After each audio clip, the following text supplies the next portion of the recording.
Hello everyone, good morning. तो कैसे आप लोग दोस्तों साथियों? तो आपकी पढ़ाई कैसी चल रही है? जबरदस्त चल रही है? मस्त चल रही है? अगर नहीं चल रही है तो हम आपके साथ चलिए मिलकर पढ़ते हैं और पढ़ाई को मजबूत बनाते हैं और प्राप्त करते हैं एक सरकारी नौकरी। तो दोस्तों, इसी के जोश और जुनून के साथ हम अपनी स्टडी को शुरू करते हैं। जैसे आप लोगों को पता है कि हम लोग पिछले कुछ दिनों से करंट अफेयर्स को पढ़ते आ रहे हैं, इंडिया का करंट अफेयर्स को पढ़ते जा रहे हैं। तो आज जो टॉपिक है इस करंट अफेयर्स में, वो बहुत ही महत्वपूर्ण टॉपिक है। इस टॉपिक का नाम है बजट। बजट 25-26। देखिए, बजट जो होता है ना, आगामी वर्षों में जो लक्ष्य होते हैं उस चीज को प्राप्त करने को बजट कहते हैं। जैसे मान रखिए, हम मेरे पास पैसा है। हम अगर पैसा आता है तो हम क्या सोचते हैं, भैया ये पैसा को कैसे कैसे अगले साल आगे खर्च करेंगे। अगले साल, अगले 2 साल, अगले 3 साल या आगे हम इसको कैसे खर्च करेंगे, उसका प्लान करते हैं। तो उसे ये हम बजट कहते हैं भैया, समझे? मान रखिए आप, ये हमको 50,000 रुपया आ जाएगा। 50,000 रुपया का हम रखे रखे नहीं, हम रखेंगे। कुछ न कुछ उसका खर्च करेंगे, कहीं ना कहीं खर्च करेंगे। वो जो खर्च जो करेंगे, तो वो खर्च करने का जो प्लानिंग प्लानिंग होता है। मान रखिए हम सोचेंगे, अरे भैया ये 50,000 आया ना, तो 10,000 रुपया का कुछ खरीद लेंगे, या कुछ गाय बाइक ले लेंगे, कुछ साइकिल ले लेंगे, कोई घर में विकास कर लेंगे, या पढ़ाई में खर्च कर लेंगे, या स्वास्थ्य में खर्च कर लेंगे। इतना रुपया स्वास्थ्य में खर्च कर लेंगे, इतना रुपया पढ़ाई में खर्च कर लेंगे। ये सभी जो खर्च होता है इसे बजट कहते हैं, ठीक ना? तो उसी तरह हमारे देश में भी जो पैसे आते हैं, उन पैसों को आगामी साल में कहाँ कहाँ खर्च करना है, किस किस जगह पे खर्च करना है, उन चीज का प्लानिंग करना है, बजट कहलाता है। चलिए ठीक है, तो आज हम लोग शुरू करते हैं बजट। तो बजट जो है हमारी सेंट्रल में कौन कहते हैं, कौन प्रस्तुत करते हैं? वित्त मंत्री प्रस्तुत करते हैं इनको, ठीक है? तो चलिए बारे बारे से पढ़ते हैं। चलिए, इस बार 2025 और 2025-26 का बजट शुरू किया गया है। एक महान तेलुगु थे, ठीक है? एक महान तेलुगु कवि थे, उनका नाम था गुरुजादा अप्पा राव। क्या नाम था उसका? गुरुजादा अप्पा राव। क्या नाम था उनका? गुरुजादा अप्पा राव के प्रसिद्ध कथन, कोई देश केवल उसकी मिट्टी से नहीं, कोई देश केवल उसकी मिट्टी से नहीं, बल्कि देश उसके लोगों से है, समझे? महान तेलुगु कवि गुरुजादा अप्पा राव के प्रसिद्ध कथन, कोई देश केवल उसकी मिट्टी से नहीं बल्कि देश उसके लोगों से है, इस कथन को कोट करते हुए इस कथन को कोट करते हुए केंद्रीय बजट 25-26 को वित्त मंत्री कौन है भैया? निर्मला सीतारमन ने 1 फरवरी 2025 को संसद में पेश कर दिया, ठीक है? तो बोलेगा भैया बजट। अब हम आपको यहाँ पे क्वेश्चन बनता है क्या, कि बजट 25-26 जो शुरुआत किया गया, वो कौन सा कवि था जिनके कथन को इसमें लिया गया, किनके कथन को कहते हुए शुरुआत की गई? उनका नाम था तेलुगु कवि गुरजादा अप्पा राव, ठीक है? ये क्वेश्चन आपको बन सकता है। वो कौन था? आप लोग बोलेंगे तेलुगु कवि कौन था? गुरजादा अप्पा राव थे, ठीक है? तो उनका क्या कोट था? उन्होंने कोट का था, कोई देश केवल उसकी मिट्टी से नहीं बल्कि देश उसके लोगों से है, ठीक है? ये उसका कोट से शुरुआत किया गया भैया बजट को, ठीक है? बजट कब एकदम पेश किया गया? बजट पेश किया गया 1 फरवरी 2025 को संसद में। कब किया गया? 1 फरवरी 2025 को संसद में किया गया। ये डेट को आप लोग एकदम बिल्कुल याद रखिएगा, क्योंकि ये क्वेश्चन आपके एग्जाम में पूछ देता है, ठीक ना? याद कीजिए कितना, 1 फरवरी 2025 ईस्वी को हमारा संसद में बजट पेश किया गया। और बजट पेश किसने किया था? बजट जो पेश किया था वित्त मंत्री निर्मला सीतारमन जी ने की थी। किसने की थी? वित्त मंत्री निर्मला सीतारमन ने की थी। आइए, केंद्रीय बजट 2025-26 का थीम क्या है भैया? सबका विकास। क्या थीम है भैया? सबका विकास। क्वेश्चन ये भी पूछ देगा आपको, केंद्रीय बजट 2025-26 का थीम क्या है? तो सबका विकास। क्या है? सबका विकास। आइए, विकसित भारत के लिए 6 व्यापक सिद्धांत प्रस्तुत किया गया है। बोलेगा विकसित भारत के लिए कितने व्यापक सिद्धांत दिया गया है बजट में? तो भैया 6 को दिया गया है। कौन कौन सा दिया गया है? चलिए हम बारी बारी से पढ़ते हैं। गरीबी से मुक्ति, एकदम। पैसा आया तो जैसे आपके पास पैसा आएगा, क्या सोचेगा? भैया हम अमीर बनेंगे, तो गरीबी से मुक्ति हो गया, ठीक है? 100% अच्छे स्तर की स्कूली शिक्षा, बिल्कुल सही बात है। जैसे हमने पास गरीबी मुक्त करेंगे, उसके बाद क्या सोचेंगे? भैया हमारा बाल बच्चा जो है ना अच्छा से पढ़े लिखे, उसकी अच्छी शिक्षा हो उसकी, समझे? तो दूसरा क्या है? अच्छी स्कूली शिक्षा है। तीसरा भैया क्या है? बेहतरीन, सस्ती एवं सर्व सुलभ स्वास्थ्य सेवा का पहुंच होना चाहिए। क्या होना चाहिए? स्वास्थ्य सेवा का पहुंच होना चाहिए। देखिए, अगर हम सबसे पहले हम क्या सोचते हैं, अगर पैसा आता है तो भैया पहले पेट भरना चाहिए। पेट भरने के साथ फिर अच्छा अच्छा कपड़ा पहनना चाहिए। अच्छा करके हम थोड़ा अमीर हो जाते हैं। जैसे पैसा आता है तो क्या होता है? अमीर आते हैं, मतलब गरीबी से मुक्ति होता है।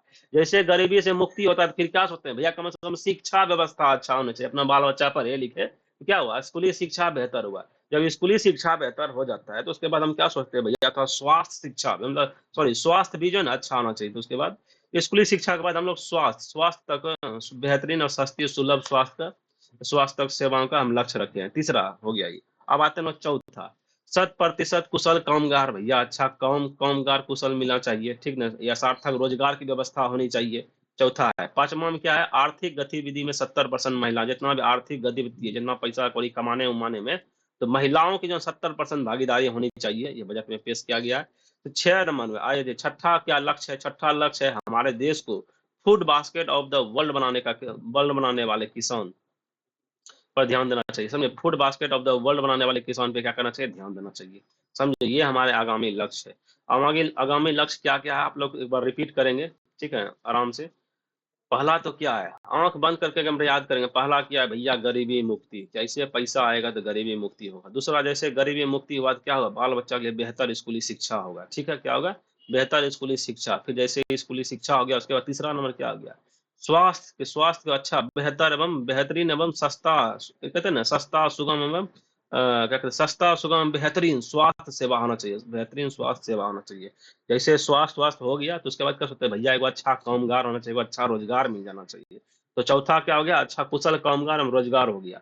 पांचवा आइए, पांचवा में क्या बोलता है, जितना भी आर्थिक गतिविधि है, इन सभी में क्या आता है, महिलाओं का भागीदारी 70% होनी चाहिए, ठीक है ना।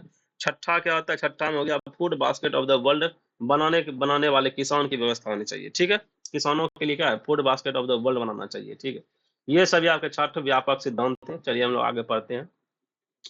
इस बजट के उद्देश्य 6 क्षेत्रों में परिवर्तनकारी सुधार करना है। इस बजट का उद्देश्य क्या है, इन 6 क्षेत्रों में परिवर्तनकारी सुधार करना है। पहला किसमें, कराधान में, विद्युत क्षेत्र में, शहरी विकास में, खनन में, वित्तीय क्षेत्र में, विनियामक सुधार में, ठीक ना।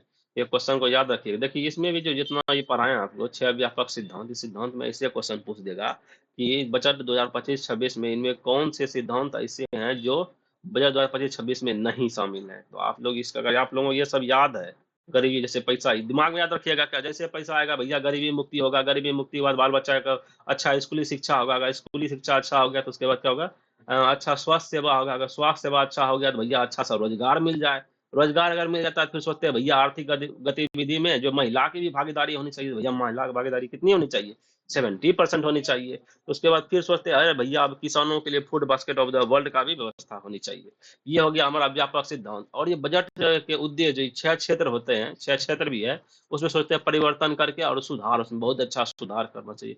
पहला क्या हुआ, कराधान, मतलब कराधान में जो कर जो लेते हैं ना, वो उसमें कुछ ना सुधार करनी चाहिए। फिर विद्युत क्षेत्र में भी सुधार करनी चाहिए। शहरी विकास में, खनन में कुछ परिवर्तन करके सुधार करने चाहिए। उसके बाद आता है वित्तीय क्षेत्र में विनियामक सुधार, ठीक है ना। ये सभी जो क्षेत्र हैं, इन सभी में क्या बोलते हैं, ये अच्छा से परिवर्तन करके सुधार करना है। कौन कौन सा क्षेत्र है आप लोग बोलिएगा, कराधान, आंख बंद के एकदम याद करते हुए बोलिएगा। पहला कराधान, दूसरा विद्युत क्षेत्र, तीसरा शहरी विकास, चौथा खनन, पांचवा वित्तीय क्षेत्र, फिर छठा विनियामक क्षेत्र। क्या है, विनियामक क्षेत्र। फिर से बोलिएगा, कराधान, विद्युत क्षेत्र, शहरी विकास, खनन, उसका वित्तीय क्षेत्र, विनियामक सुधार। ये सभी क्षेत्र हैं, 6 गो क्षेत्र है, ठीक ना। तो ये सभी 6 क्षेत्र हैं, इन सभी में का सुधार करके परिवर्तन किया जाएगा। चलिए हम लोग आगे बढ़ते हैं। कुल कुल 50.65 लाख करोड़ का बजट आया है इस बार भैया। इस बार कितना बजट आया है भैया, 50 करोड़ पैसे, सॉरी 50,65,345 करोड़ का बजट इस बार आया हुआ है, ठीक है। कितना आया है भैया इस बार, तो 50,65,345 करोड़ का बजट है, ठीक है। तो कुल प्राप्तियां होने का अनुमान कितना है, कुल प्राप्ति होने का अनुमान कितना है भैया, जो पूरा बजट में जो पैसा हमारे पास आएगा पूरे देश में, कितना पैसा आएगा भैया, तो पैसा आएगा 50,65,345 करोड़। कितना पैसा आएगा, 50,65,345 करोड़ पैसा आएगा पूरे देश में।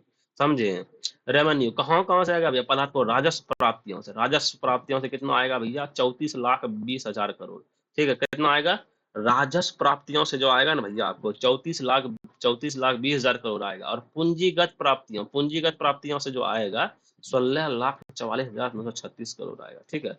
राजस्व प्राप्तियों से कितना आएगा, 34,20,409 करोड़ आएगा।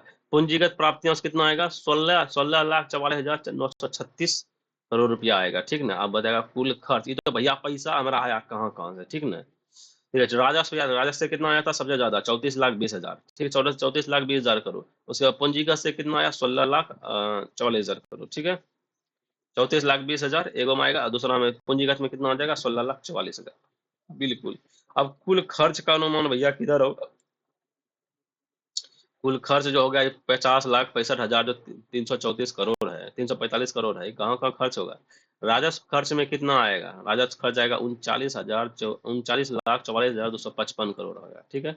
राजस्व में कितना खर्च हो जाएगा भैया, रेवेन्यू एक्सपेंडिचर कितना हो जाएगा, तो 39,44,225 करोड़ रुपया हो जाएगा राजस्व खर्च में। पूंजीगत खर्च में कितना हो गया भैया, पूंजीगत खर्च में कितना पैसा जाएगा, तो 11,21,090 करोड़ जाएगा, समझे। पूंजीगत खर्च में कितना जाएगा, तो 11,21,090 करोड़ रुपया पूंजीगत खर्च हो जाएगा।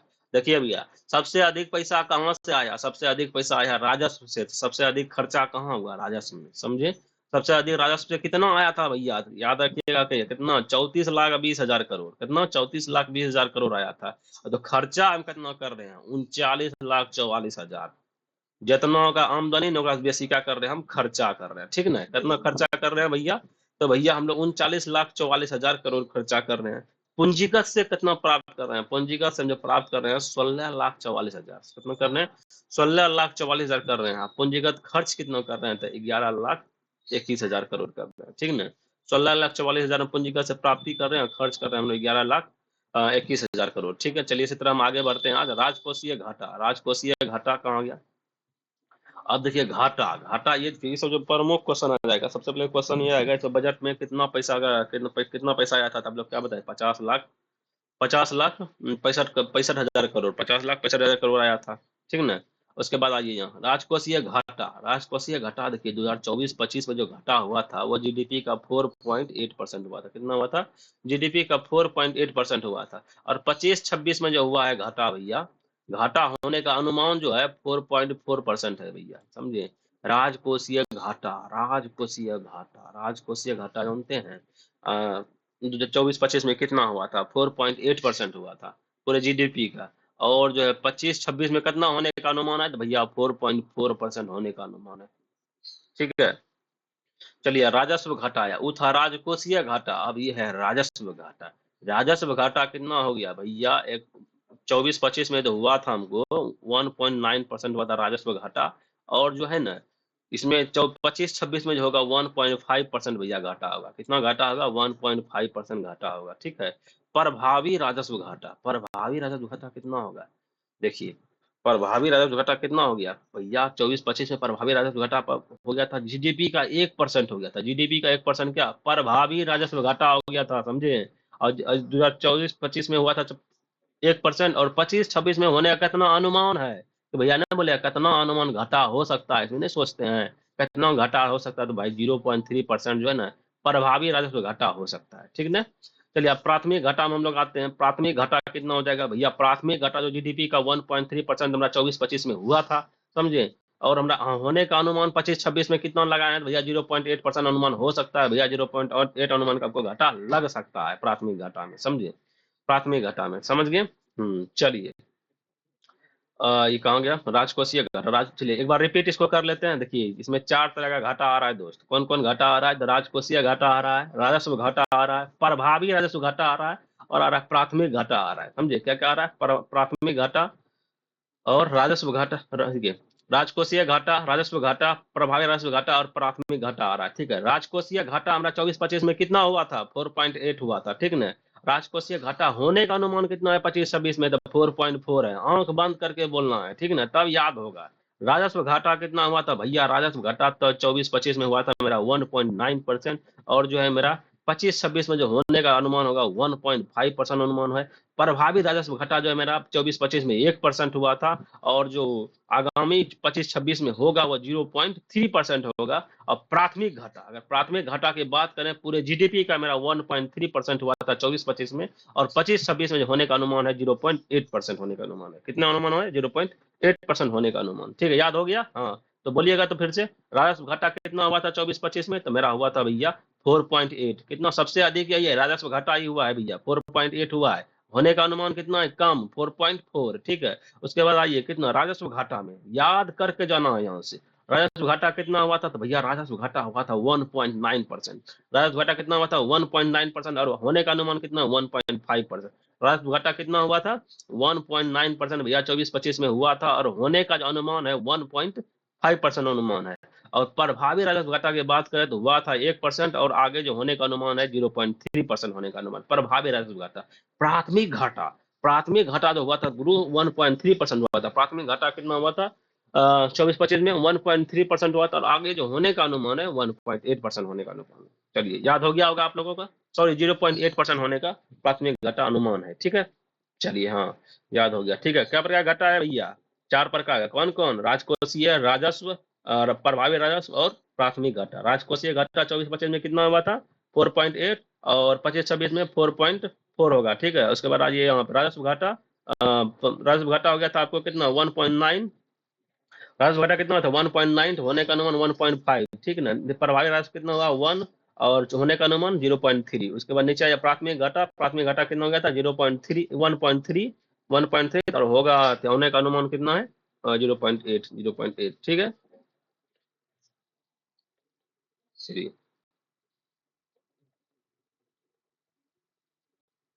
चलिए हम लोग आगे बढ़ते हैं। केंद्रीय बजट 2025-26 का शीर्ष 4 मद, ठीक है। केंद्रीय बजट 25-26 का शीर्ष 4 मद क्या था।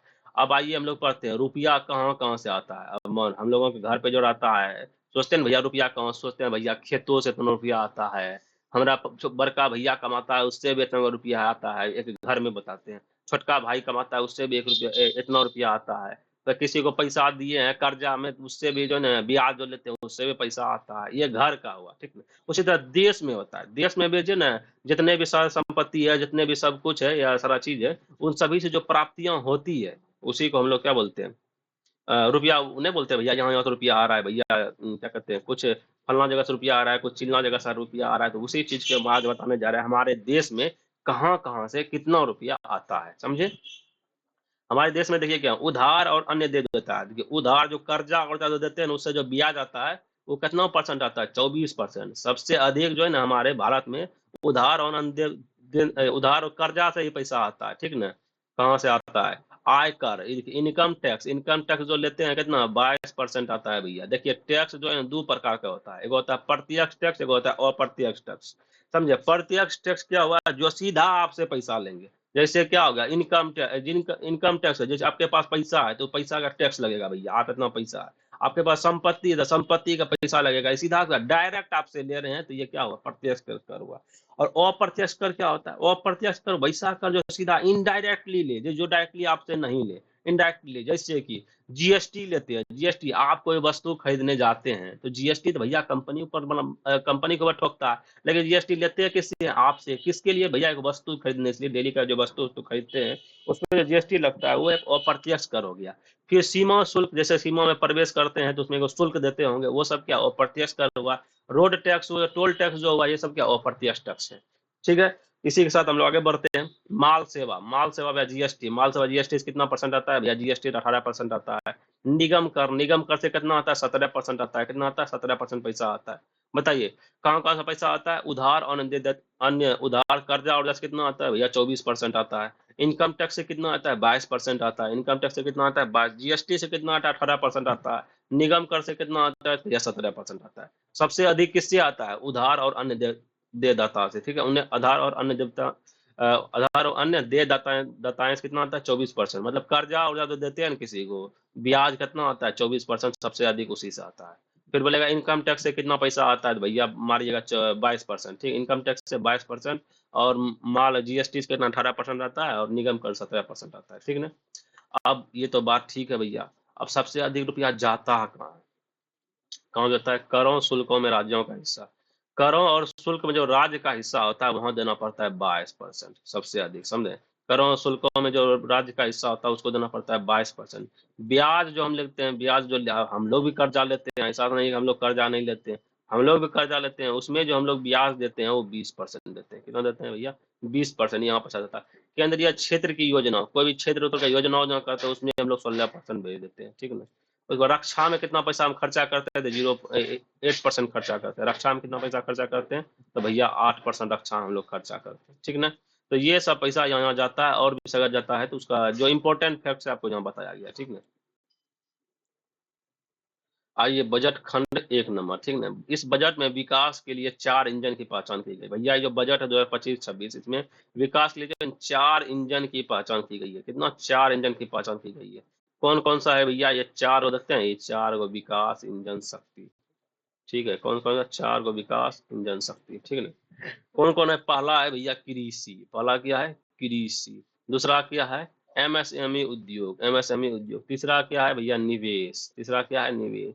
चौथा क्या है? निर्यात, ठीक है, निर्यात। पहला क्या है? कृषि।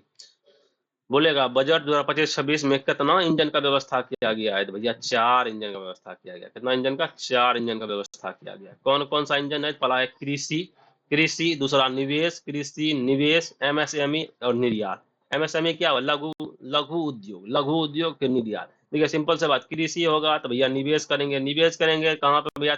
लघु उद्योग में। लघु उद्योग के बाद क्या करेंगे? उसे निर्यात करेंगे। इसे याद रख लीजिएगा। 4 को इंजन कौन कौन सा है बताइए, फटाफट बताइए। कृषि, निवेश, एमएसएमई, निर्यात। कृषि, निवेश, एमएसएमई, निर्यात। ये क्या हुआ? 4 गो इंजन हो गया, ठीक ना। 4 गो इंजन है हमारे बजट का, ठीक है। कृषि, चलिए बारी बारी सबके बारे सभी इंजन के बारे में देखते हैं, ठीक है। कृषि, प्रथम इंजन। देखिए जो इंपॉर्टेंट फैक्ट्स है आपको यहाँ से मोस्टली क्वेश्चन आपका आ जाएगा, ठीक ना। मोस्टली जो जितना भी एग्जाम और जो भी आप डिटेलेशन एग्जाम आता है, जैसे बीपीएससी वगैरह सब हो गया, या अदर भी एग्जाम जो हो गया, वो डिटेल में यहाँ से चलेगा भैया एकदम। पहला इंजन यहाँ से आ गया। पहला इंजन मेरा क्या है? कृषि। क्या है भैया? कृषि, ठीक है। कृषि, प्रधानमंत्री जनधन कृषि योजना विकासशील कृषि जिला युक्त कार्यक्रम, ठीक है। इसमें कृषि योजना क्या है? प्रधानमंत्री जनधन कृषि योजना है, जो कि विकासशील कृषि जिला कार्यक्रम है, ठीक है। इस कार्यक्रम में कम उत्पादकता, कम फसलों की बुआई और औसत से कम ऋण मानदंडों वाले 100 जिलों को शामिल किया गया। बोलेगा भैया जो क्या कहते हैं, प्रधानमंत्री जनधन कृषि योजना है, प्रधानमंत्री जनधन कृषि योजना है, इसमें जो है ना कितना जिलों को शामिल किया गया था भैया? 100 जिला को शामिल किया गया। कितना? 100 जिला को शामिल किया गया। वो कौन सा जिला है जिसमें कि कम उत्पादकता होता है, कम फसल की बुआई होती है, औसत कम ऋण मानदंड होता है, वो सभी को जो है 100 जिलों को शामिल किया गया है प्रधानमंत्री जनधन योजना, जनधन कृषि योजना में, ठीक है। इस कार्यक्रम का उद्देश्य क्या है भैया? इस कार्यक्रम का उद्देश्य क्या है? सिंपल सा बात है, तो उत्पादन में वृद्धि होगा, फसल विविधता होगा अपनाने में, ठीक ना। फसल कटाई के बाद भंडारण बढ़ाने के लिए, सिंचाई की सुविधा में सुधार लाने करने के लिए, दीर्घ अवधि और लघु अवधि ऋण की उपलब्धता को सुविधाजनक बनाने के लिए, ठीक ना।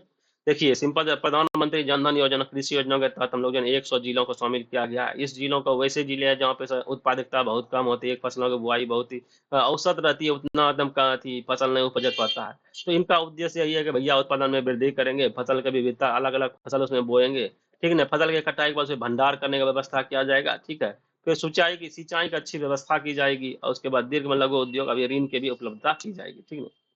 इस कार्यक्रम के तहत किसान में कितना 1.7 करोड़ किसान को मदद किया जाएगा। कितना? 1.7 करोड़ किसानों को मदद मिलने की संभावना है भैया, ठीक है। फिर दूसरा आता है ग्रामीण संपदा अनुकूलन निर्माता, ग्रामीण संपदा अनुकूलन निर्माता। इसके तहत एक व्यापक बहुक्षेत्र ग्रामीण संपदा और अनुकूलन निर्माण कार्य राज्यों की भागीदारी में प्रारंभ की जाएगी, ठीक ना। इसका उद्देश्य होगा ग्रामीण क्षेत्र में प्रचुर मात्रा में अवसर पैदा करना, ताकि प्रवास का एक विकल्प ना हो। देखिए लोग जो, जैसे हमारे बिहार में देखिए बहुत सारा लोग क्या है, प्रवास ही करता है, यहाँ से वहाँ पलायन करता है, सीधा यहाँ जाता है, पैसा कमाने के लिए बाहर जाता है, अलग अलग स्टेट जाता है। तो वही बोला कि अगर ग्रामीण क्षेत्रों में हम लोग प्रचुर मात्रा में अवसर पैदा कर देंगे, अगर उद्देश्य ग्रामीण क्षेत्रों में प्रचुर मात्रा में अवसर पैदा कर देंगे, तो लोग क्या प्रवासी क्षेत्र में नहीं जाएंगे, जो 10,000 15,000 खटने के लिए जो बाहर जाते हैं, अगर उसको हम गाँव में ये सब व्यवस्था कर देंगे, तो काहिल बेचारा अपना जाएगा बाहर कमाएगा, यहीं पे कमाएगा, अपने परिवार के साथ खुश रहेगा, बाल बच्चा के साथ खुश रहेगा, खाएगा पिएगा एंजॉय करेगा, ठीक है। तो इसी तरह आगे बढ़ते हैं। इस चरण में कितना 100 विकासशील कृषि जिलों को शामिल किया गया। इसमें भी 100 विकासशील कृषि जिलों को शामिल किया गया। दलहन पे आत्मनिर्भरता, खाद्य तेलों में आत्मनिर्भरता प्राप्त करने के लिए राष्ट्रीय खाद्य तिलहन मिशन को कार्यान्वित कर रही है। देखिए दलहन में आत्मनिर्भरता बोला, दलहन में भारत सरकार को आत्मनिर्भरता का, जिसमें तूर, उड़द और मसूर विशेष ध्यान को 6 वर्ष से दलहनों का आत्मनिर्भरता मिशन पर। देखिए दलहन में आत्मनिर्भरता क्या बोला, ये भारत सरकार बोला है कि खाद्य तेल में आत्मनिर्भरता प्राप्त करने के लिए हम लोग राष्ट्रीय तिलहन मिशन को कार्यान्वित कर चुकी है। अब भारत सरकार क्या कर रही है? दाल है भैया, कौन कौन दाल है? तूर तूर का दाल है, उड़द का दाल है, मसूर का दाल है। तूर का दाल, उड़द का दाल, मसूर का दाल क्या विशेष ध्यान के साथ 6 वर्षीय दलहनों का आत्मनिर्भरता मिशन प्रारंभ करेगी। ठीक है, 6 वर्षीय दलहनों में क्या कहते हैं, आत्मनिर्भरता ये मिशन प्रारंभ करेगी। क्वेश्चन आपको आ जाएगा कि भारत सरकार जो है न 6 वर्ष में कौन कौन दलहन पे आत्मनिर्भरता मिशन प्रारंभ करेगी? तो बताइए, वो है 3 गो। कौन का? तूर, उड़द, मसूर। कौन कौन है? तूर, उड़द और मसूर। चलिए, सब्जियों और फलों के लिए व्यापक कार्यक्रम। सब्जियों और फलों के लिए व्यापक कार्यक्रम क्या? सब्जी, फल और श्री अन्न उपयोग आत्मनिर्भरता अत्यधिक। सब्जी, फल, श्री अन्न उपयोग का अत्यधिक बढ़ रहा है। उत्पादन, प्रभावी आपूर्तियों, प्रसंस्करण और किसानों के लिए लाभकारी मूल्य बढ़ावा देने के लिए राज्यों की भागीदारी एक व्यापक कार्यक्रम का शुभारंभ किया जाएगा। बिहार में मखाना बोर्ड। देखिए, बिहार में मखाना बोर्ड को व्यवस्था किया जाएगा। क्वेश्चन आ जाएगा, बिहार में मखाना बोर्ड। मखाना का उत्पादन, प्रसंस्करण, मूल्य संवर्धन एवं विपणन में सुधार लाने के लिए बिहार में मखाना बोर्ड का स्थापित किया जाएगा। ठीक है ना, बिहार में मखाना बोर्ड। ठीक है, राष्ट्रीय उच्च पैदावार बीज। बिहार में मखाना बोर्ड कहाँ बनाया गया? मखाना बोर्ड का अथी बनाया गया है, मुख्यालय कहाँ? दरभंगा में बनाया गया है। ठीक है, उसके बाद कार्यान्वयन किया जाएगा। इसका उद्देश्य है राष्ट्रीय उच्च पैदावार बीज मिशन का कार्यान्वयन किया जाएगा। इसका उद्देश्य है भैया अनुसंधान अनुसंधान परिवेश को बढ़ावा देना। ठीक है, उच्च पैदावार, कीट प्रतिरोधी और जलवायु अनुकूलन के गुणों को संपन्न बीजों को लक्षित करने, विकास और प्रचार करने का। ठीक है, जुलाई 2024 से जारी करने के लिए बीजों को 100 से अधिक किस्मों का वाणिज्य स्तर पर उपलब्ध करना, मतलब 100 से अधिक बीज जो है किस्म का जो है ना उपलब्ध कराया जाएगा। चलिए आगे देखते हैं। मत्स्य उद्योग आइए, मत्स्य उद्योग में क्या कहा गया भैया? मत्स्य उत्पादन और जलीय कृषि के क्षेत्र में विश्व भर में दूसरा सबसे बड़ा उत्पादक देश है। ठीक है, देखिए, मत्स्य उत्पादन में और जलीय कृषि के उत्पादन भारत जो है पूरे विश्व का कितना दूसरा सबसे बड़ा देश है। कितना भैया? दूसरा सबसे बड़ा देश है मत्स्य उत्पादन में। ठीक है ना, समुद्री खाद्य निर्यात का कुल मूल्य 60,000 करोड़ है। समुद्री जो खाद्य निर्यात का मूल्य है, समुद्री खाद्य निर्यात का मूल्य कितना है भैया? 60,000 करोड़ रुपया है भैया, समझे कि नहीं? हमारी सरकार देखो, हमारी भारत सरकार क्या है, अंडमान और निकोबार तथा लक्षद्वीप जैसे द्वीपों पे विशेष ध्यान देने और गहरे समुद्रों में सतत मछली पकड़ने का बढ़ावा देने के लिए अनुकूलन फ्रेमवर्क निकला है। ये भी क्वेश्चन आ सकता है 2025-26 में जो है ना, भारत सरकार कौन से क्षेत्रों में, कौन से द्वीपों पे जो है ना विशेष मछली पकड़ने के बढ़ावा देने के लिए विशेष व्यवस्था कर रही है, विशेष ध्यान दिया जा रहा है। तो वह अंडमान निकोबार और लक्षद्वीप जैसे। ठीक है, कपास उत्पादकता मिशन। कपास उगाने वाले लाखों किसानों को लाभ के लिए कपास उत्पादकता मिशन की घोषणा की गई है। इसके लिए एक पंचवर्षीय अभियान लाई गई है। ठीक है ना, देखो, कपास उगाने वाले लाखों किसानों को लाभ के लिए कपास उत्पादकता मिशन की घोषणा की गई। इसके लिए एक पंचवर्षीय अभियान लाई गई है। ठीक है ना, इसमें ब्याज सब्सिडी के अंतर्गत जो है किसान क्रेडिट कार्ड के माध्यम से ऋण की सीमा कितना 3 लाख से बढ़ाकर 5 लाख कर दिया है। ठीक, कपास के लिए जो पहले ऋण दिया जाता है किसानों को 3 लाख रुपया, 3 लाख से बढ़ा कितना 5 लाख कर दिया गया है। समझे? चलिए, अब हम लोग कपास सिल्क सिल्क के बारे में जानते हैं। हमारे भागलपुर को सिल्क सिटी भी कहा जाता है, समझे? ये भी ध्यान में याद रखिएगा। चलिए, अब दूसरा इंजन आते हैं। पहला इंजन के बारे में भैया देख लिए, पहला इंजन में यही देख लिए हैं। 100 जिलों का क्या करेंगे, 100 जिलों में क्या करते हैं, चुनेंगे और उसके वहाँ पे उत्पादन की क्षमता को बढ़ाएंगे। और मछली के लिए पकड़ने के लिए जो है ना अंडमान निकोबार लक्षद्वीप में क्या विशेष ध्यान देंगे। समझे? ये सब आगामी लक्ष्य था उसमें। अब नेक्स्ट हम पढ़ते हैं दूसरा इंजन। तो दूसरे इंजन में क्या मूल रूप से क्या है भैया? दूसरा इंजन में मूल रूप से सूक्ष्म एवं लघु उद्योग, MSME। दूसरा कौन हो गया? सूक्ष्म एवं लघु उद्योग। क्या आ गया भैया? MSME। लघु उद्योग में क्या क्या बढ़ावा दिया गया, समझे? वित्त मंत्री ने विकास, एक बार इसको रिवीजन कर ले क्या? हाँ, कर लीजिए सर, एकदम बिल्कुल सर, कर लीजिए। देखिए, पहला इंजन में हम लोग क्या किए थे? पहला इंजन में भैया प्रधानमंत्री जनधन योजना के तहत हम लोगों ने क्या किए थे? 100 जिलों को शामिल कर लिए थे उसमें उत्पादन क्षमता को बढ़ावा देने के लिए। इसमें 1.7 करोड़ किसानों को मदद मिलेगा। ठीक ना, ग्रामीण सभ्यता में बोले थे भैया 100 विकसित कृषि जिलों को शामिल किया जाएगा इसमें। दलहन में हम बोले थे दलहन आत्मनिर्भरता निभाएंगे। कौन कौन सा दलहन आत्मनिर्भरता निभाएंगे? तो भैया तूर, उड़द मसूर। कौन कौन सा? तूर, उड़द, मसूर जो है दाल है, इसमें जो है ना आत्मनिर्भरता अपनाएंगे। ठीक है, बिहार में मखाना बोर्ड का व्यवस्था किया जाएगा दरभंगा में। बस ये था हमारा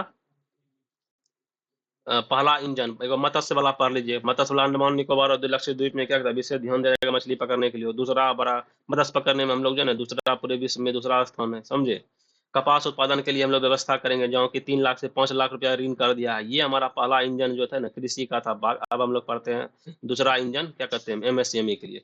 वित्त मंत्री ने विकास के लिए 5.7 करोड़ एमएसएमई को दूसरे शक्तिशाली इंजन बताया है। ठीक है, इन्होंने सबसे 5.7 करोड़ एमएसएमई व्यवस्था खर्च कर रहे हैं सरकार। ठीक है, क्योंकि ये हमारे निर्यात में 45% योगदान करता है। ठीक है, वर्तमान में 7.5 करोड़ लोगों को 7.5 करोड़ लोगों को रोजगार देने वाले 7.5 करोड़ लोगों को रोजगार देने वाले हमारे विनिर्माण में 36%, विनिर्माण में कितना 36% का योगदान करने वाले 1 करोड़ से अधिक पंजीकृत एमएसएमई मिलकर भारत का वैश्विक विनिर्माण केंद्र बनाने का प्रयास कर रहे हैं। ऋण ऋण तक पहुंच में सुधार के लिए ऋण गारंटी कवर बढ़ाया जाएगा। ऋण तक पहुंच में सुधार के लिए क्या किया जाएगा? ऋण गारंटी कवर बनाया जाएगा। ठीक है, बढ़ाया जाएगा। ठीक है, आगे बढ़ते हैं हम लोग। सूक्ष्म और लघु उद्योगों के लिए, सूक्ष्म और लघु उद्योगों के लिए भैया 5 करोड़ से बढ़ के कितना 10 करोड़ रुपया अगले 5 वर्षों में 1.5 लाख करोड़ को अतिरिक्त ऋण उपलब्ध कराएंगे। कितना भैया ऋण करेंगे? भैया 5 करोड़ से बढ़ाकर 10 करोड़, जिससे कि अगले 5 वर्षों 1 लाख करोड़ के अतिरिक्त ऋण उपलब्ध होंगे। ठीक है, स्टार्टअप के लिए भैया 10 करोड़ से बढ़ा के भैया 20 करोड़ कर दिया गया है। स्टार्टअप के लिए कितना रुपया कर दिया भैया? 10 करोड़ से बढ़ा के कितना 20 करोड़ रुपया, जिसमें आत्मनिर्भर भारत के लिए महत्वपूर्ण 27 प्रमुख क्षेत्रों को ऋण के लिए गारंटी शुल्क कम करने के लिए 1% किया जाएगा। ठीक है, उत्तम उत्तम तरह से चल रहे निर्यात एमएसएमई के लिए 20 करोड़ तक का सब्सिडी ऋण किया गया। ठीक है, देखिए सूक्ष्म उद्योग, लघु उद्योग, एमएसएमई, सूक्ष्म निवेश करोड़ रुपया, कितना रुपया निवेश किया जा रहा था। ठीक है ना, देखो सूक्ष्म उद्योग पहले का वर्तमान में कर रहा था 1 करोड़, अब कर दिया है उसको 2.5 करोड़। लघु उद्योग में क्या कर रहा है भैया? पहले 10 करोड़ कर रहा था लघु उद्योग में, तब उसको बोला भैया नहीं 25 करोड़ कर दो। ठीक है ना, सूक्ष्म उद्योग में क्या किया? 1 से 2.5 करोड़ कर दिया, लघु उद्योग में 10 करोड़ से 25 करोड़ कर दिया। अब मध्यम उद्योग में क्या कर दिया भैया? 50 करोड़ से लेकर 125 करोड़ तक का कर दिया। ठीक है, टर्नओवर कितना कितना इससे आता है भैया? इससे वर्तमान में तो 5 करोड़ आता था, अब इसको संशोधित करके कितना टर्नओवर क्या 10 करोड़ कर दिया है। वहीं फिर टर्न लघु उद्योग में क्या 50 करोड़ था तो इसको 100 करोड़ कर दिया, 250 करोड़ मध्यम उद्योग में था तो इसको क्या 500 करोड़ कर दिया। ठीक है, याद रखिएगा, पूछ देगा भैया सूक्ष्म उद्योग में कितना रुपया का निवेश करने हैं, कितना रुपया दिया गया? तो भैया 1 करोड़ से 2.5 करोड़ कर दिया है। फिर बोलेगा लघु उद्योग में कितना रुपया कर दिया गया? तो भैया 10 से 20 करोड़ रुपया कर दिया, 20 करोड़ रुपया। मध्यम उद्योग में पहले 50 था, तब कितना 125 करोड़ कर दिया गया। ठीक है, आगे बढ़ते हम लोग। सूक्ष्म उद्योगों के लिए क्रेडिट कार्ड, सूक्ष्म उद्योगों के क्रेडिट कार्ड क्या? हम उद्यम पोर्टल पर पंजीकृत सूक्ष्म उद्योगों के लिए 5 लाख सीमा वाले विशेष अनुकूलन क्रेडिट कार्ड शुरू करेंगे।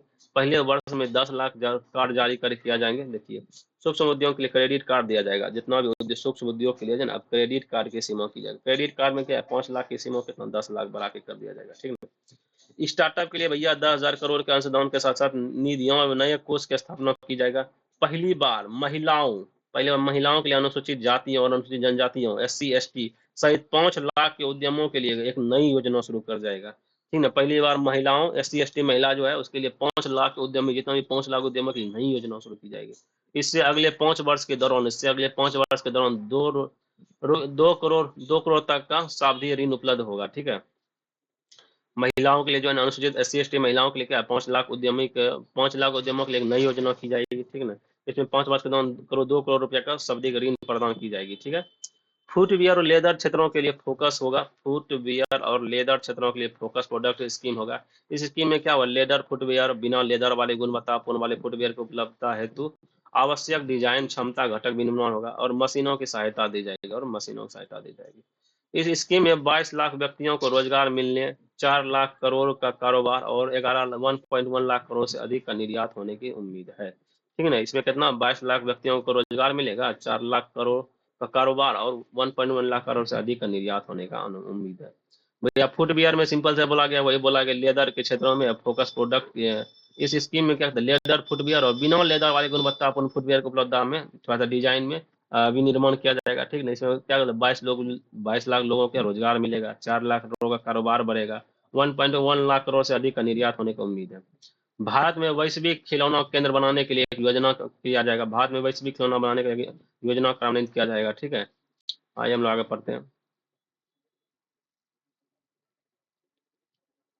लोगों में आइए यहाँ आइए, सॉरी, बिहार में खाद्य प्रसंस्करण के लिए राष्ट्रीय खाद्य प्रौद्योगिकी उद्यमशीलता के प्रबंध संस्था की स्थापना की जाएगी। ठीक है, इसके परिणाम स्वरूप किसानों की उत्पादकता के मूल्य संवर्धन के माध्यम से उनकी क्षमता में आमदनी बढ़ेगी और युवाओं और कौशल प्रशिक्षित उद्यमशीलता रोजगार के अवसर प्राप्त होंगे। मेक इन इंडिया को आगे बढ़ाने का उद्देश्य से लघु, मध्यम और बड़े उद्यमों को शामिल करते हुए राष्ट्रीय विनिर्माण मिशन की स्थापना की जाएगा।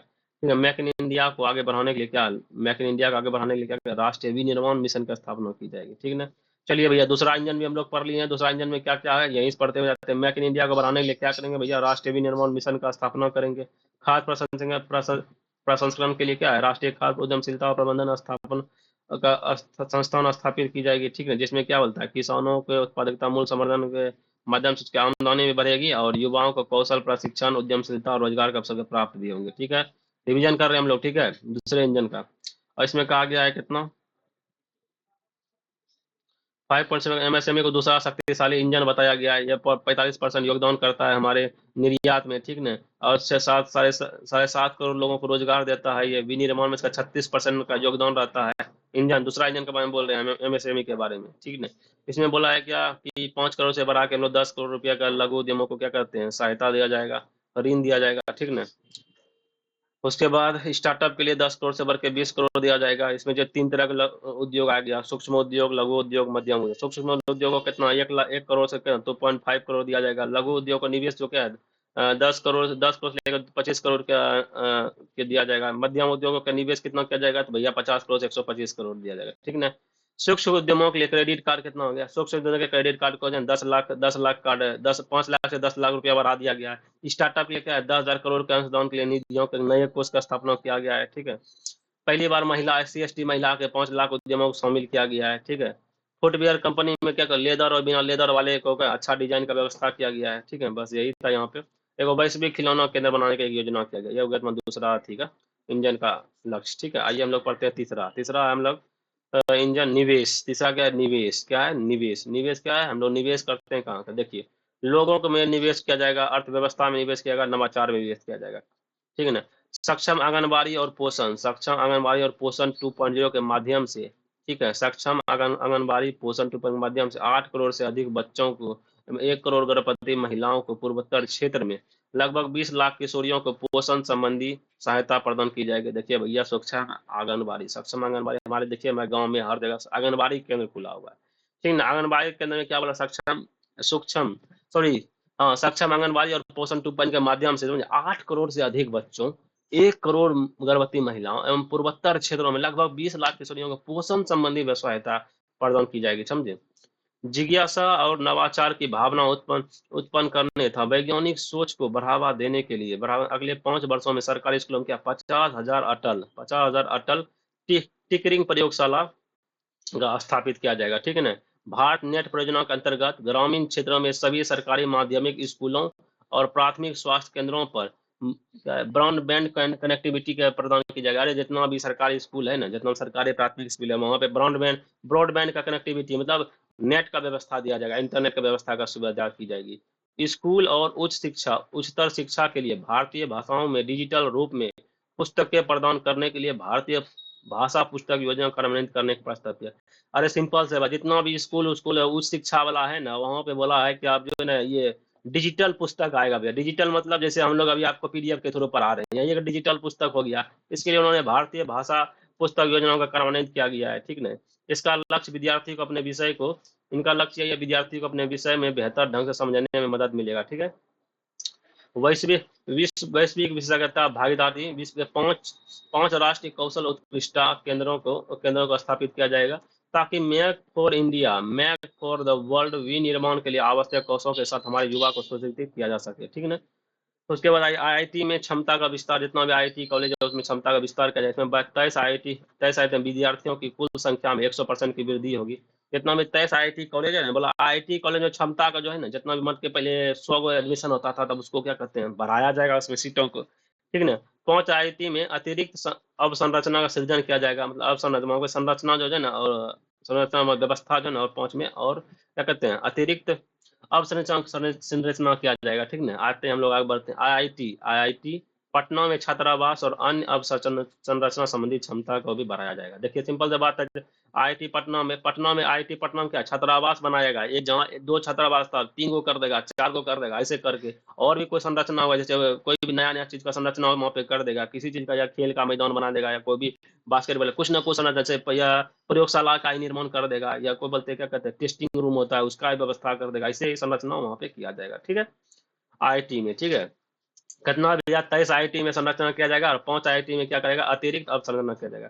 23 आईआईटी में क्या करेगा, विद्यार्थियों की संख्या बढ़ाएगा, कितना 23 आईआईटी कॉलेजों में, और 5 आईआईटी कॉलेजों में क्या करेगा, एक नया अवसंरचना मतलब नया नया चीज का सृजन वहां पे किया जाएगा। ठीक है, आगे बढ़ते हैं हम लोग। 500 करोड़ रुपए के कुल परिव्यय से शिक्षा हेतु कृत्रिम बुद्धिमत्ता एआई संबंधी एक उत्कृष्ट केंद्र स्थापित की जाएगी। ठीक है, 500 करोड़ के कुल व्यय से शिक्षा हेतु कृत्रिम बुद्धिमत्ता संबंधी एक उत्कृष्ट केंद्र स्थापित किया जाएगा। ठीक है, चिकित्सा शिक्षा का विस्तार करते हुए अगले 5 वर्षों में मेडिकल कॉलेज एवं अस्पतालों में 10,000 अतिरिक्त सीटें जोड़ी जाएगी। ठीक है, तो ये कहाँ का कहा जाता है, क्या शिक्षा जो है, चिकित्सक शिक्षा का भी विस्तार किया जाएगा। अगले 5 वर्षों में कहा जा रहा है कि मेडिकल कॉलेज अस्पताल में 10,000 अतिरिक्त सीट जोड़े जाएगा। अभी जहां तक मान रखिए 5,000 सीट है या 20,000 सीट होगा, बोला अब अगले 5 साल तक मैंने 10,000 और सीट को जोड़ देंगे, मतलब 20,000 है तो 30,000 हो जाएगा, 15,000 है तो 25,000 हो जाएगा। ठीक है ना, ऐसे करके सीट और बढ़ाया जाएगा। ठीक है ना, अगले अगले 3 वर्षों में सभी जिले अस्पतालों में डे केयर कैंसर केंद्रों का स्थापित किया जाएगा। ठीक है, जितना भी जिला अस्पताल है उसमें जो डे केयर कैंसर केंद्र का स्थापित की जाएगा, सुविधा की जाएगी। ठीक है, 25-26 में 200 केंद्र स्थापित किए जाएंगे। पीएम स्वनिधि स्कीम को बैंक में सर्वधिक ऋण 30,000 की सीमाओं के साथ यूपीआई लिक्विड क्रेडिट कार्ड और क्षमता विकास सहायता के साथ नवीकृत हो जाएगा। ठीक है, पीएम स्वनिधि स्कीम के साथ बैंकों में जो है ना ऋण जो है दिन 30,000 की सीमाओं से लेकर 30,000 सीमाओं तक था। 30,000 सीमाओं के साथ यूपीआई लिक्विड क्रेडिट कार्ड और क्षमता विकास सहायता के साथ नवीकृत किया जाएगा। ठीक है, बजट में घोषणा की गई सरकार प्रधानमंत्री जन आरोग्य योजना के अंतर्गत स्वास्थ्य देखभाल ऑनलाइन प्लेटफॉर्म के गिग श्रमिकों के पहचान पत्र बनाने के साथ साथ ई श्रमिकों पोर्टल पर उनका रजिस्ट्रेशन करेगी। ठीक ना, देखिए स्वास्थ्य में अभी अभी तक हम लोग निवेश में क्या क्या देख लिए, लोग निवेश में क्या क्या देख लिए, निवेश हम लोग 3 जगह निवेश किएंगे, लोगों में निवेश करेंगे, अर्थव्यवस्था में निवेश करेंगे, नवाचार में निवेश करेंगे। ठीक ना, पहला क्या बोला गया, पहला बोला भैया आंगनबाड़ी केंद्र बनाएंगे, सक्षम आंगनबाड़ी पोषण 2.2 के जरिए पूर्वोत्तर क्षेत्रों में क्या 8 करोड़ महिलाओं के लिए, 1 करोड़ गर्भवती महिलाओं के लिए, 20 लाख किशोरियों के लिए क्या पोषण संबंधी व्यवस्था करेंगे।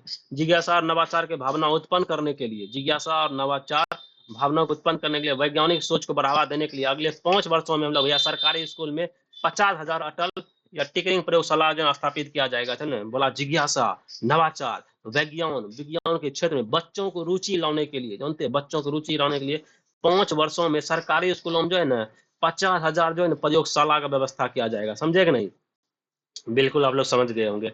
भारतीय नेट परियोजना के अंतर्गत जो है ना, भारतीय नेट परियोजना के अंतर्गत जितना भी सरकारी स्कूल है, नेट परियोजना, नेट जो आप लोग इंटरनेट चलाते हैं, जिससे मोबाइल चलाते हैं, जिससे आपको अथी का करते हैं, यूट्यूब वीडियो ऑडियो फलना चीज सब कुछ देखते हैं सुनते हैं, उसे नेट कहते हैं। उसे नेट के लिए जो है सरकारी स्कूल में प्राथमिक हो उच्च स्तर की शिक्षा हो सभी में क्या ब्रॉडबैंड का व्यवस्था किया जाएगा। ठीक है, और उसके बाद उच्च स्तर शिक्षा में क्या बोलते हैं, आप देखिए जितना भी उच्च स्तर शिक्षा वहाँ पे क्या किया जाएगा भैया, अब डिजिटल पुस्तक चलेगा, एकदम मोटका ये सब पुस्तक नहीं चलेगा, जो है ना डिजिटल पुस्तक का व्यवस्था किया जाएगा सभी, जिसमें कि भारतीय भाषा पुस्तक परियोजना का कार्यान्वयन करेंगे। ठीक ना, डिजिटल पुस्तक का व्यवस्था किया जाएगा।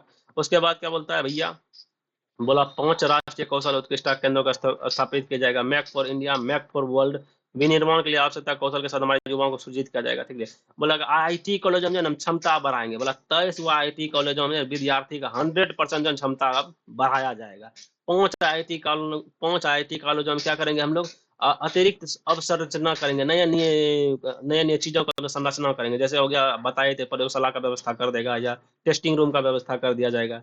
ठीक ना, 500 करोड़ के कुल व्यय में शिक्षा हेतु कृत्रिम बुद्धिता, अब देखो कृत्रिम बुद्धिता का एआई संबंधित उत्कृष्ट केंद्र बनाएगा, जितना एआई संबंधित उत्कृष्ट केंद्र भी बनाया जाएगा। ठीक है, ये सब हमारा आगामी लक्ष्य है। अभी बहुत है, अभी तक हम लोग 3 ही को इंजन पढ़े हैं, अभी और आगे इंजन अब क्या कहते हैं 4 को है ना, एक और इंजन होगा। सभी जिला अस्पतालों में डे केयर, सभी जिला डे केयर कैंसर केंद्रों का स्थापित किया जाएगा। ठीक है, पीएम स्वनिधि स्कीम में बैंकों को 3,000 की सीमाओं से लेकर यूपीआई में क्षमता विकास के साथ साथ नवीकृत किया जाएगा। ठीक है, बजट घोषणा में की गई प्रधानमंत्री जन आरोग्य योजना का अतिरिक्त स्वास्थ्य देखभाल ऑनलाइन प्लेटफॉर्म गिग श्रमिकों के पहचान पत्र बनाने के लिए श्रम पोर्टल पर उनका रजिस्ट्रेशन करेगी। ठीक है, अब देखिए इसमें तो इतना ही, अब आके आपको यहाँ दिखाते हैं, यहाँ होगा।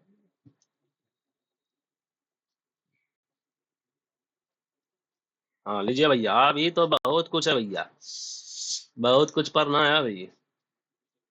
आप लोग बने रहिएगा, पूरा आज बजट को हम खत्म कर देंगे, बजट समझे, पूरा याद करेंगे, रिकॉल करा देंगे, हम याद करके इधर से भेजेंगे। एकदम अर्थव्यवस्था में निवेश, देखिए अर्थव्यवस्था में निवेश पे हम लोग पढ़ने जा रहे हैं।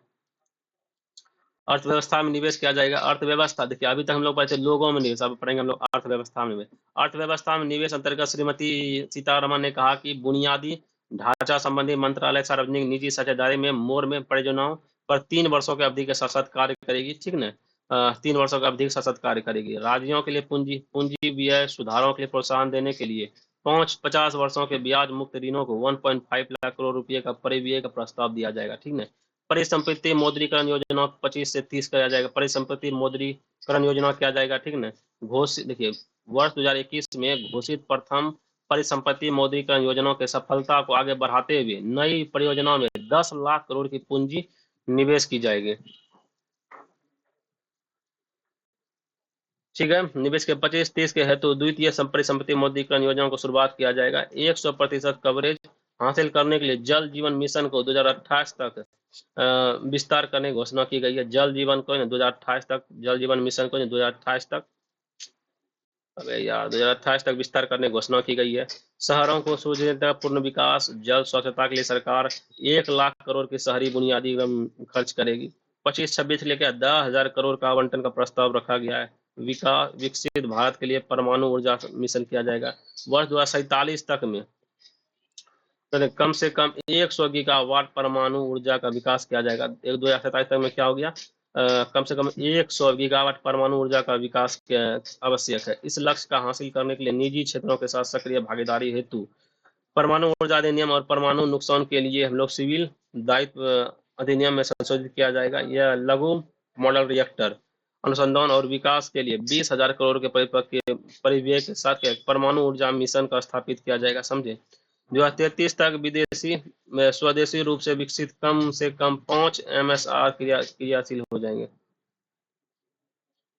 ठीक है, पोत निर्माण के वित्तीय सहायता के नीति को नवीकृत किया जाएगा। जल पोतों के रेंज, श्रमिकों और क्षमता को बढ़ाने के लिए शिप बिल्डिंग क्लस्टर को सुविधा प्रदान की जाएगी। ठीक है, तो देखिए सिंपल सा बात है, इसमें पोत निर्माण किया जाएगा। ठीक है, 20,000 करोड़ का खर्च करके हम लोग लघु मॉडल रिएक्टर किया जाएगा।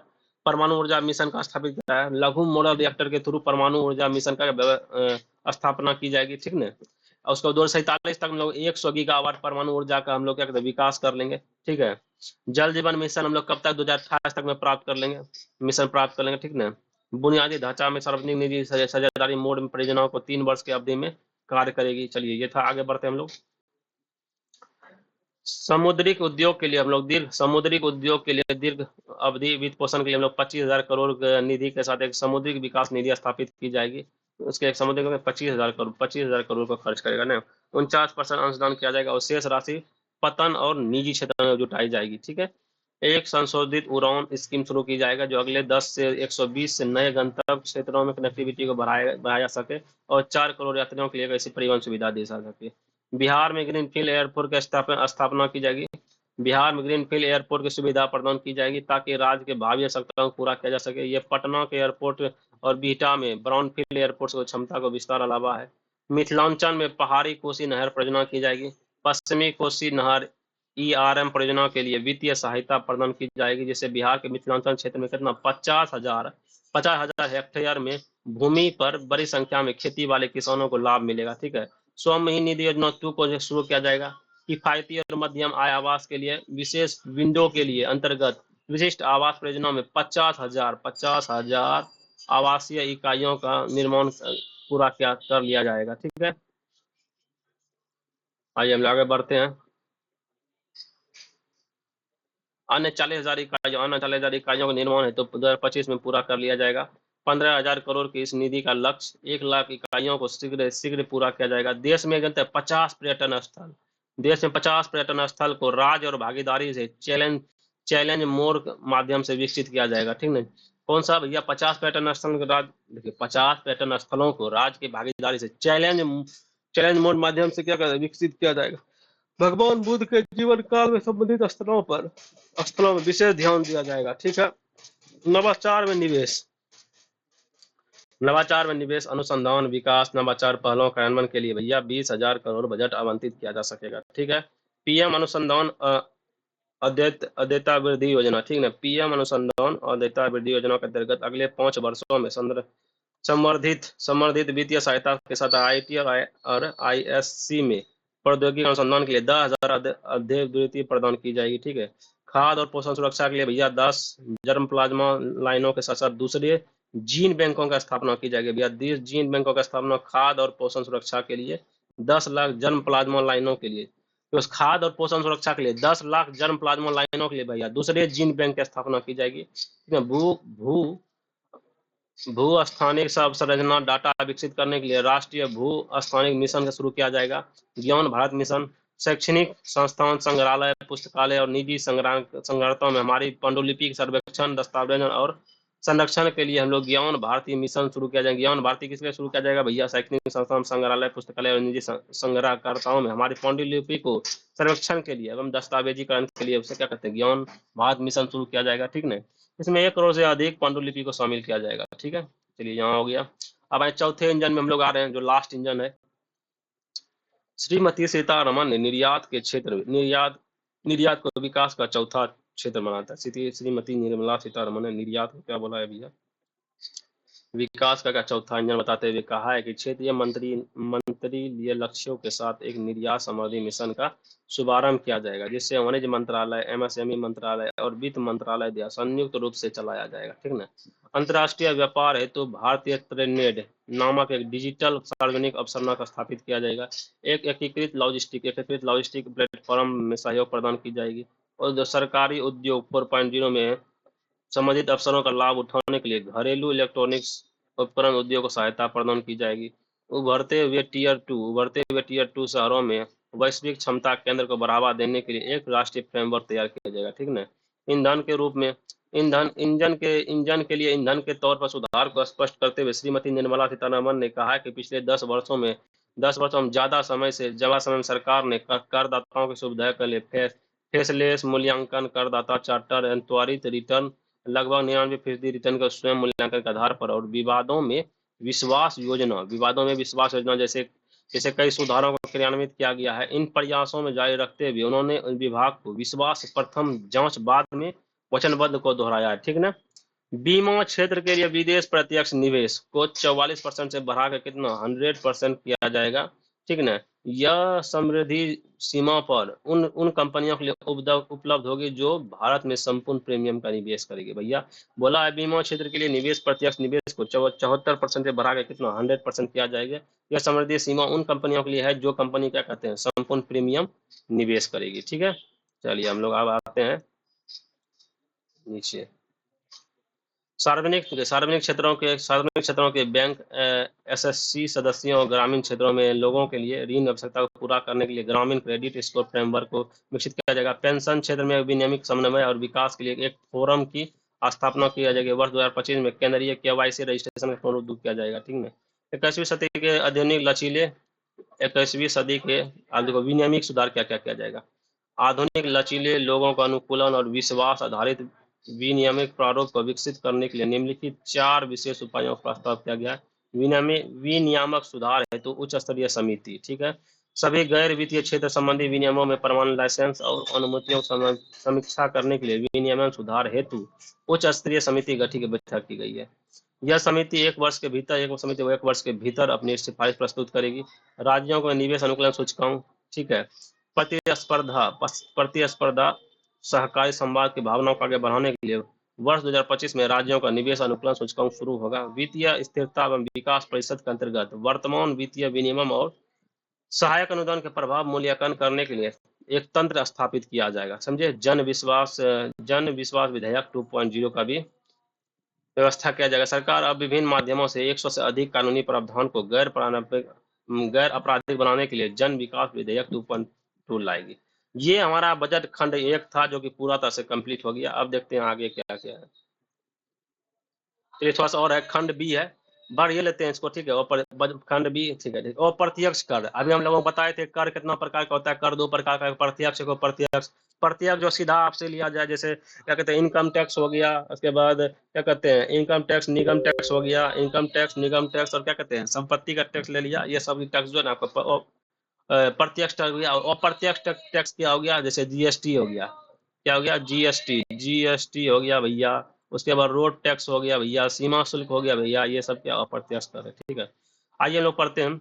औद्योगिक वस्तुओं के लिए सीमा शुल्क टैक्स संरचना को युक्त संगत बनाने के लिए केंद्र बजट 25-26 के तहत 7 टेरिफ दरों को क्या कहते हैं, कितना टेरिफ दर घटाएगा तो भैया 7 टेरिफ को हटाने का प्रस्ताव दिया गया है।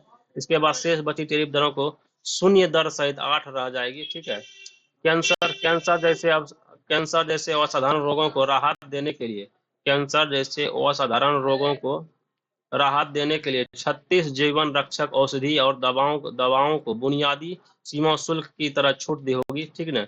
कोबाल्ट पाउडर और लिथियम आयन बैटरी, पारा, जिंक और 12 अन्य महत्वपूर्ण खनिजों के अपशिष्ट पर पूरी तरह छूट का प्रस्ताव रहेगा भैया। बुने हुए वस्त्र सीमा शुल्क को संशोधित कर 20% अथवा 15 रुपया प्रति किलोग्राम में जो भी अधिक हो करने का प्रस्ताव किया जाए। देखिए, बुना हुआ वस्त्र हो गया, सीमा शुल्क को संशोधित करके 20% अथवा 115 रुपया प्रति किलोग्राम में जो भी अधिक होगा ना उसका प्रस्ताव करने का किया जाएगा, ठीक ना।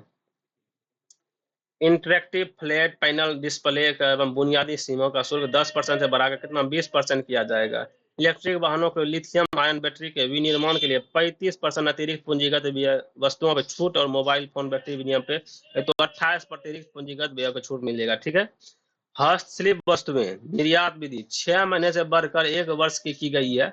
आवश्यकता पड़ने पर अगले 3 महीनों से बढ़ा के की जा सकती है। देखिए, हस्तशिल्प वस्तुएं निर्यात अवधि 6 महीने से बढ़ा क्या कर ले, निर्यात जो कर सकते हैं भैया 6 महीनों से बढ़ा के 1 वर्ष का कर सकते हैं, ठीक है।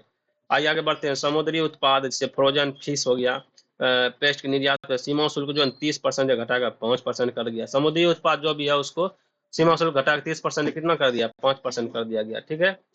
उसके बाद अब आइए यहाँ पर आते हैं हम लोग आयातित वस्तुओं के अंतिम उपयोगों की समय से सीमा 6 महीने से बढ़ाकर क्या करते हैं 1 वर्ष कर दी गई है, ठीक है।